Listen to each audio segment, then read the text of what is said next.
Olá! Na aula passada nós falamos sobre as principais características do romantismo e na aula de hoje nós falaremos como essas características se manifestaram em Portugal e no Brasil. Comecemos por Portugal.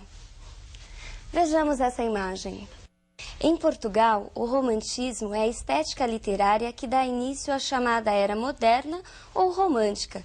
Didaticamente falando, o romantismo português tem início em 1825, com a publicação do poema Camões, de Almeida Garré, e permanece no cenário literário até as primeiras atitudes de rebeldia de um grupo de estudantes de Coimbra, isso em 1865, na famosa Questão Coimbrã, que abre caminho para um novo movimento, o realismo. A partir das principais características românticas e da grande variedade temática, esse romantismo em Portugal se divide em 3 grandes gerações ou momentos.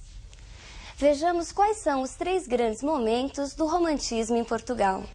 No primeiro momento, encontramos autores ainda presos a certos valores neoclássicos, mas foram eles os responsáveis pela incorporação do novo estilo. As 2 grandes figuras são Almeida Garré e Alexandre Herculano.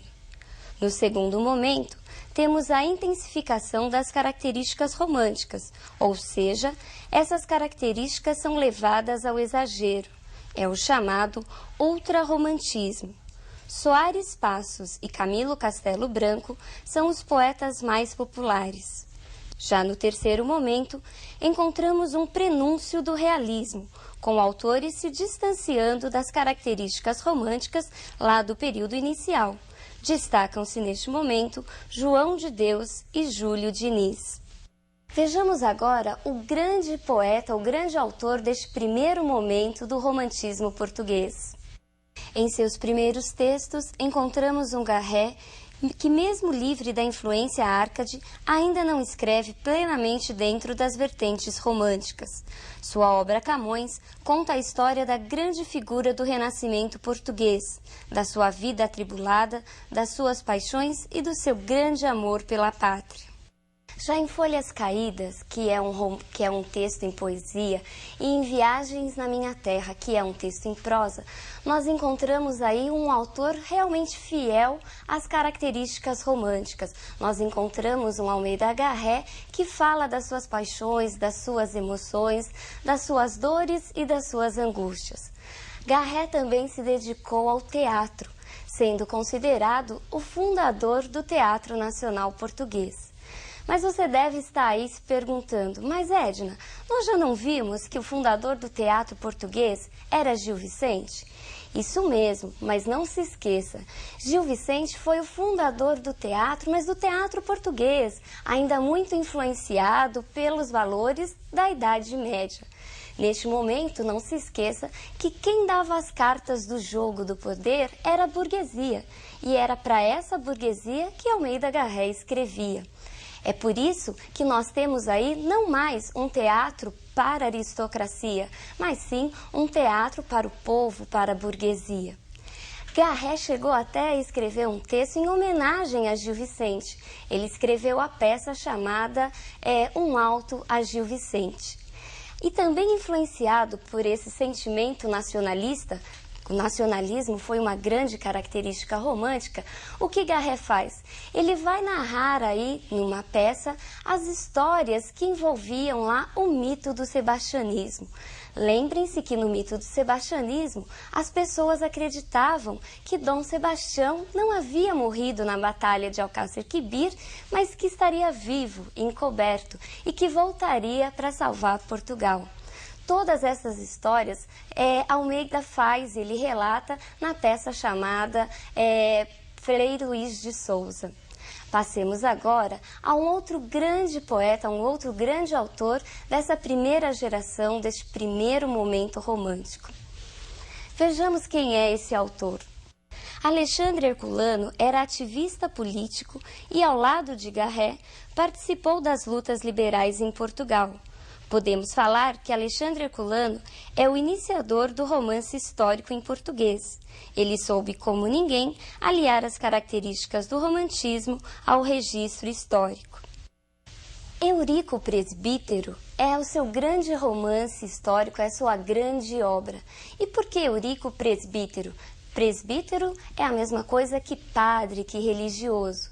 Neste texto, Alexandre Herculano vai contar, além do caso amoroso, do amor impossível, ele vai falar um pouco de todo o período da reconquista, da retomada do poder aí em Portugal. Que retomada? Não se esqueçam que durante a Idade Média, Portugal e a Espanha, toda a Península Ibérica, teve uma forte dominação dos povos árabes. E neste texto, em Eurico Presbítero, o Alexandre Herculano retoma este período. Além dessa história da reconquista, da retomada do poder, Alexandre Herculano também vai criticar o celibato clerical. E o que vem a ser isso? O celibato clerical, ele diz o quê? Ele não permite que o padre, que o religioso se case. E neste texto, o Alexandre Herculano critica. Quem eram as personagens principais? Nós tínhamos Eurico e Ermengarda.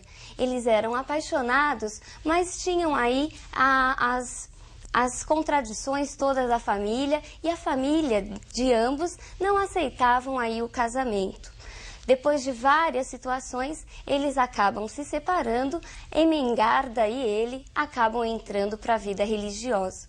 Depois de várias idas e vindas, o Eurico se disfarça aí num cavaleiro negro e parte para salvar a amada dos invasores árabes. E aí a gente tem todo o desenrolar da história.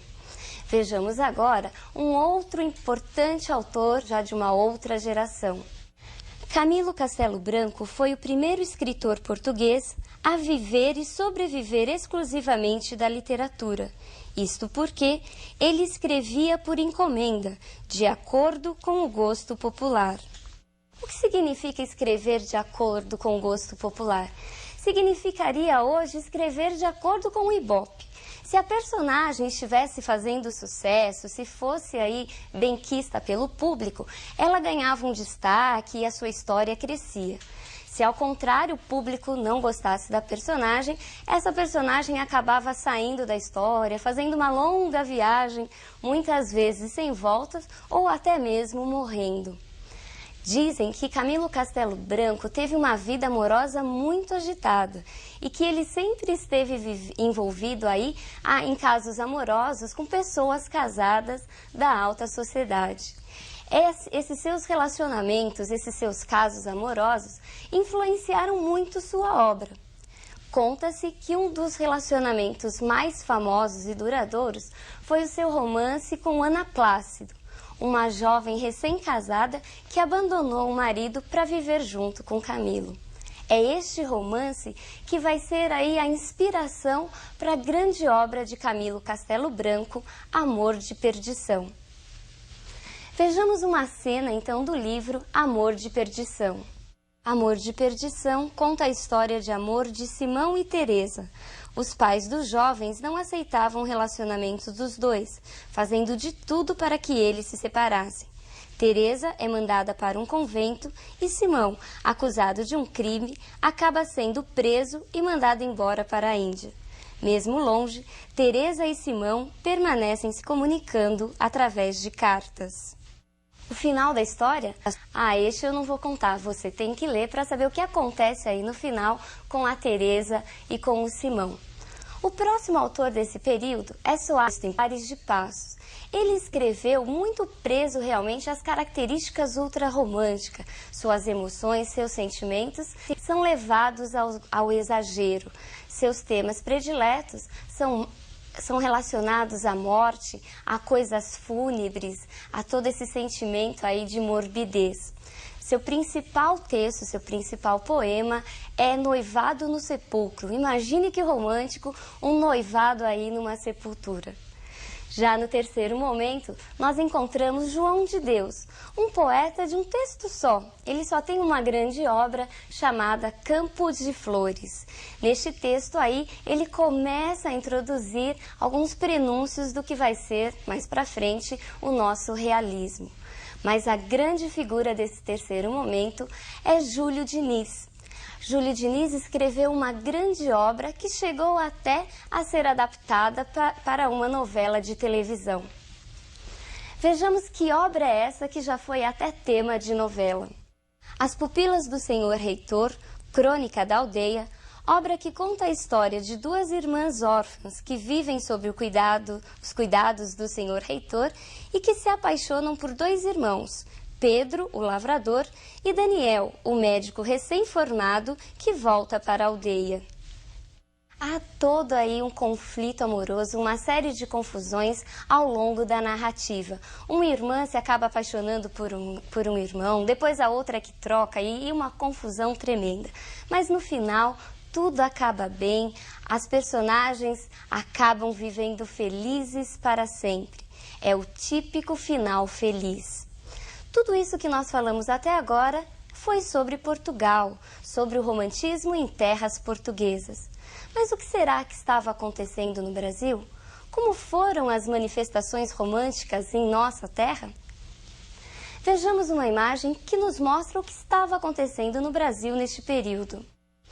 O romantismo brasileiro marca o início de uma verdadeira literatura nacional e está intimamente ligado ao processo de independência da colônia. O romantismo brasileiro tem início em 1836, com a publicação da obra Suspiros Poéticos e Saudades, de Gonçalves de Magalhães.